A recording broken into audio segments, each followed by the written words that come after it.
Guys మీలో ఎంతమంది tennis, volleyball అలాగే బ్యాడ్మింటన్ ఆడతారు? ఇన్ కేస్ మీరు ఆడేవాళ్ళైతే మీకు ఒక చిన్న క్వశ్చన్ అనమాట.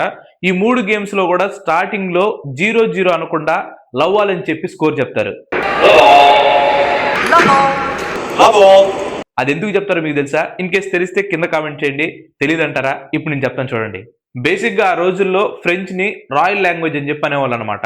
సో, ఈ స్పోర్ట్స్‌కి సంబంధించిన టర్మ్స్ ఏవైతే ఉంటాయో మోస్ట్‌లీ అవన్నీ కూడా ఫ్రెంచ్ లాంగ్వేజ్ నుంచే తీసుకుంటూ ఉండేవాళ్ళు. అండ్ ఫ్రెంచోళ్ళకి ఒక జబ్బుందనమాట.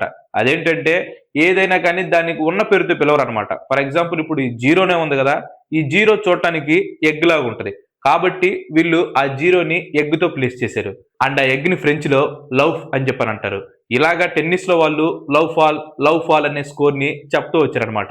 ఇది కాలక్రమేణా ఈ టెన్నిస్ గేమ్ ఏదైతే ఉందో అది వలసెళ్తూ ఇంగ్లాండ్ దగ్గర దాకా వచ్చింది. ఇంగ్లాండోళ్ళు లవ్ ఫాల్ అనేది కాకుండా దాన్ని కాస్త లవ్ ఆల్ అని చెప్పి చేశారు. సో, అలాగా ఈ టెన్నిస్ గానివ్వండి, బ్యాడ్మింటన్ గానివ్వండి, అలాగే వాలీబాల్‌లో గానివ్వండి లవ్ ఆల్ అనే స్కోర్ అనేది స్టార్ట్ అయిందనమాట.